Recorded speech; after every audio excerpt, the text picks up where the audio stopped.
kita mulai untuk kuliah kita pada malam hari ini. Saya akan menyampaikan terkait dengan materi baru. Materinya adalah untuk akuntansi perusahaan dagang. Ya. Nah, ini dia. Accounting for Merchandising Operations. Nah, akuntansi untuk perusahaan dagang ini agak sedikit berbeda dengan perusahaan jasa. Nah, bedanya apa? Kalau untuk perusahaan dagang itu transaksinya adalah dia beli barang dulu, perusahaan tersebut membeli barang, kemudian dia jual kembali. Nah, selisih antara harga beli dengan harga jual itulah laba bagi perusahaan. Nah, seperti itu.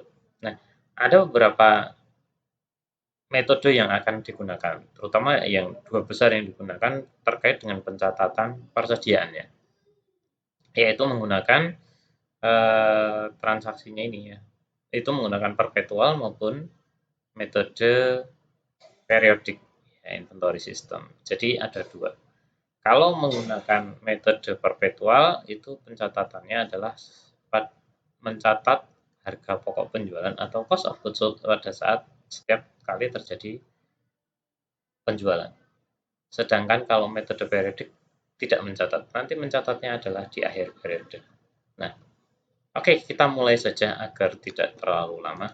Nah, kemudian ini contoh untuk perusahaan-perusahaan dagang. Kalau perusahaan dagang itu adalah tujuannya ya seperti halnya kalau di kita ya Carrefour. Kalau kita Carrefour nggak ada, adanya Transmart gitu ya kalau sekarang. Nah, kemudian ada Hypermart, kemudian ada Alfamart, ada Indomart dan teman-temannya. Nah, seperti itu. Ini sama. Yaitu transaksinya adalah beli barang gitu ya. Beli kemudian untuk dijual kembali. Berarti ada persediaannya dong. Ada. Persediaannya adalah persediaan barang dagangan. Nah, sehingga kemudian sumber pendapatan utamanya itu adalah berupa sales revenue atau sales, yaitu dari penjualan. Gitu ya. Ya meskipun sekarang Hypermart dan teman-temannya itu lumayan agak sepi, tapi Indomart masih gitu ya. Karena orang cenderung malas bepergian yang cukup jauh gitu kan. Atau yang lain. Tapi kalau di Indomaret kan dekat ya, seperti itu. Nah, maka pengukuran untuk laba atau ruginya untuk sebuah perusahaan dagang atau merchandising operations yaitu berasal dari awalnya adalah sales gitu ya. Sales revenue yaitu dari penjualan dikurangi dengan cost of goods sold. Nah, ketika penjualan ini dikurangi dengan cost of goods sold. Cost of goods sold itu apa sih? Cost of goods sold adalah cost atas barang yang sudah terjual. Cost of goods sold adalah total cost merchandise yang terjual selama periode tertentu.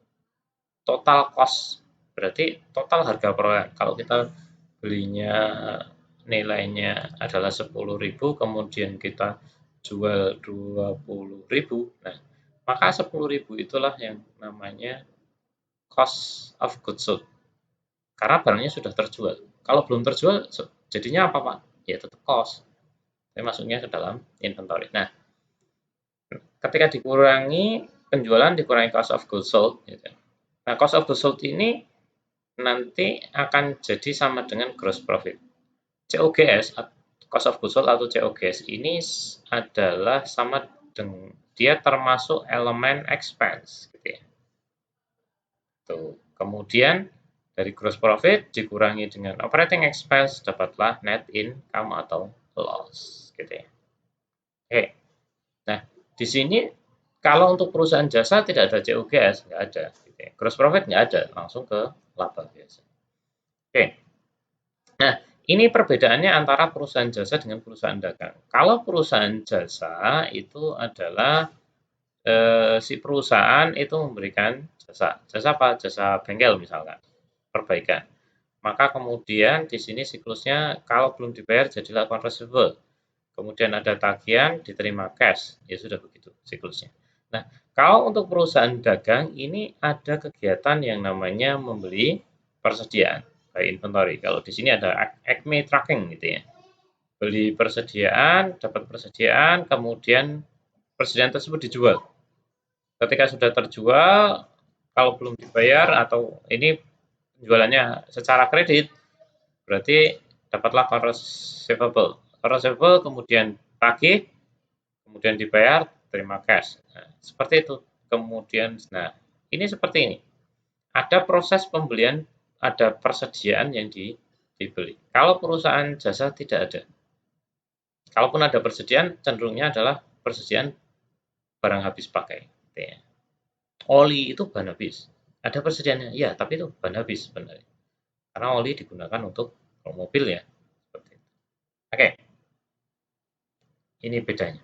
Kemudian, nah, flow dari cost yang terkait dengan persediaan, ya, ini nanti kalau yang terjual gitu ya, ini adalah untuk menghitung cost of goods sold gitu ya. Nah, cost of goods sold ujung-ujungnya sebenarnya ini. Inventory awalnya kalau ada, ya, misalkan dari periode sebelumnya, ini adalah beginning inventory. Kemudian beginning inventory, kemudian ditambah dengan barang yang dibeli atau cost of good purchase pada saat pembelian, dijumlahkan, maka jadilah cost of good available for sale atau barang yang tersedia untuk dijual. Kemudian dikurangi dengan persediaan akhir, jadilah cost of good sold. Gitu ya. Jadi persediaan awal, logikanya sebenarnya sederhana cara menghitung COGS ini atau cost of goods sold, yaitu persediaan awal ditambah dengan pembelian, berarti jadilah total barang yang tersedia untuk dijual. Kemudian kita hitung berapa sisanya, dikurangi dengan sisanya, maka asumsinya itulah barang yang sudah terjual. Nah, ini sebenarnya sama. Baik itu menggunakan perpetual maupun periodic system. Hanya saja kalau perpetual itu setiap kali penjualan langsung dihitung cost of goods sold. Tapi kalau periodik, namanya periodik, berarti ke per periode tertentu.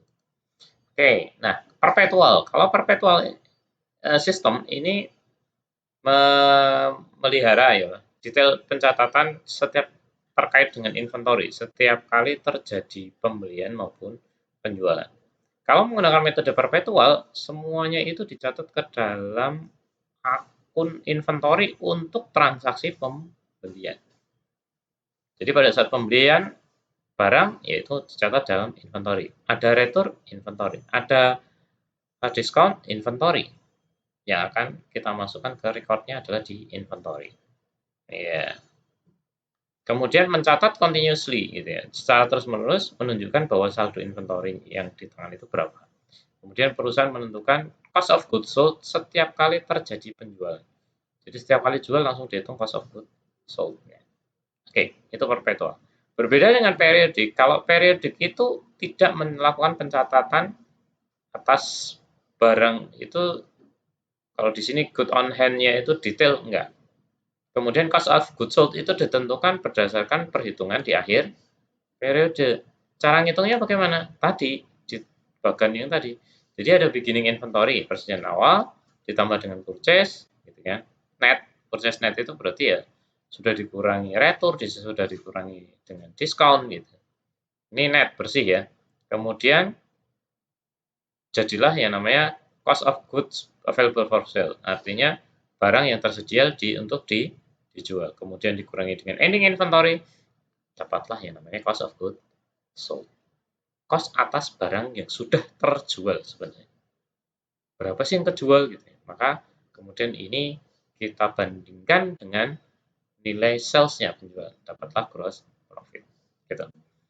Kemudian manfaatnya apa? Biasanya kalau untuk metode perpetual itu ya biasanya untuk barang dengan high unit value. Ya. Unit value-nya nilainya itu tinggi, itu biasanya pakai perpetual. Kemudian menunjukkan kuantitas dan cost dari inventory yang harus ada di tangan di setiap waktu, at any time. Kemudian yang berikutnya adalah menyajikan pengendalian yang lebih bagus untuk inventory dibandingkan dengan periodic system. Loh, kenapa kok bisa begitu? Karena kalau metode perpetual itu pemantauannya adalah setiap kali terjadi penjualan. Jadi seperti itu, dicek. Nah, tapi ini agak bermasalah ketika tingkat penjualannya itu atau flow dari penjualannya itu sering. Kalau sering sekali maka akan sangat merepotkan. Oke, ini kira-kira yang mana? Oke, saya skip aja. Fall through, oke, nggak ada masalah. Oke, nah bagaimanakah kemudian cara mencatat merchandise-nya kalau menggunakan metode perpetual? Ketika terjadi pembelian, maka kita ingat tadi saya menyampaikan kalau menggunakan metode perpetual, seluruh pencatatan untuk pembelian kalau metodenya perpetual akan dicatat di akun inventory atau merchandise inventory. Contohnya ini adalah pembelian ya. Untuk pembelian. Ingat di situ adalah pembelian. Kalau penjualan beda lagi nanti. Kita bicara pembelian dulu. Untuk pembelian metode perpetual itu dicatat di akun inventory. Sehingga ketika ada transaksi seperti ini besarnya adalah 3.800, maka kita akan catat debit 3.800 dan karena dia secara kredit, maka kita catat account payable di kredit sebesar 3.800. Nah, kemudian ini.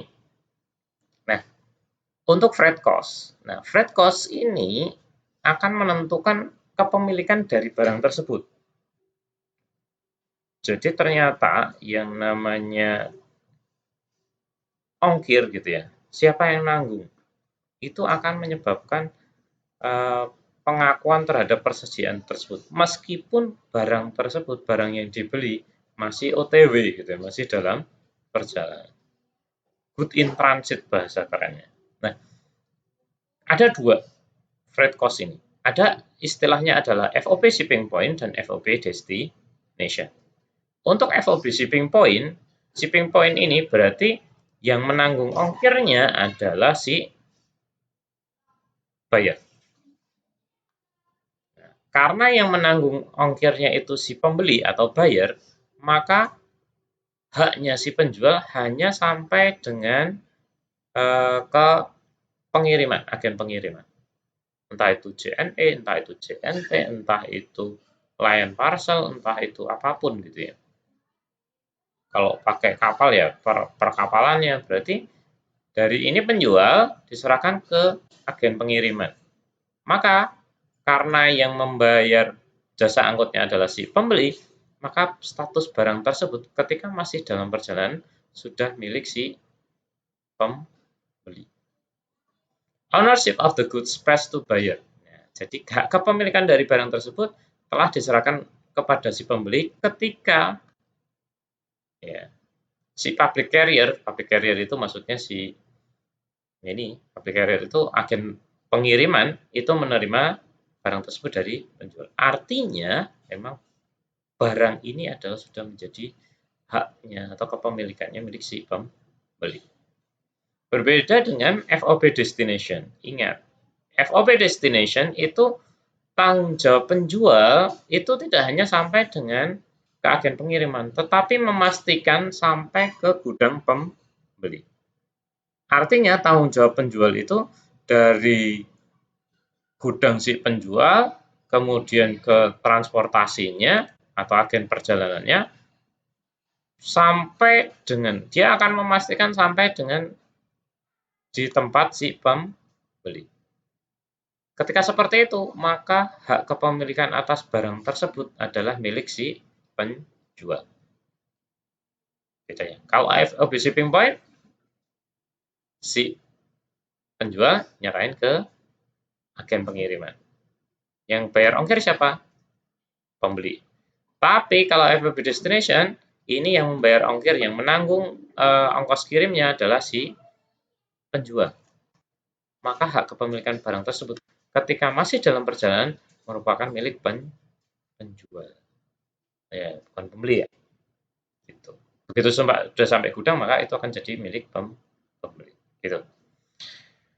Oke, selanjutnya. Nah, ini freight cost dengan asumsi ya pengirimannya atas barang tadi dari South Stereo membayar pada Public Freight Company 150 euro untuk pengirimannya. Nah, jadi jurnalnya adalah bagaimana? Jurnalnya karena ini adalah si Shop Studio ya sudah tinggal dibayar saja. Karena ini adalah metodenya metode perpetual, maka dicatatnya ke akun inventory.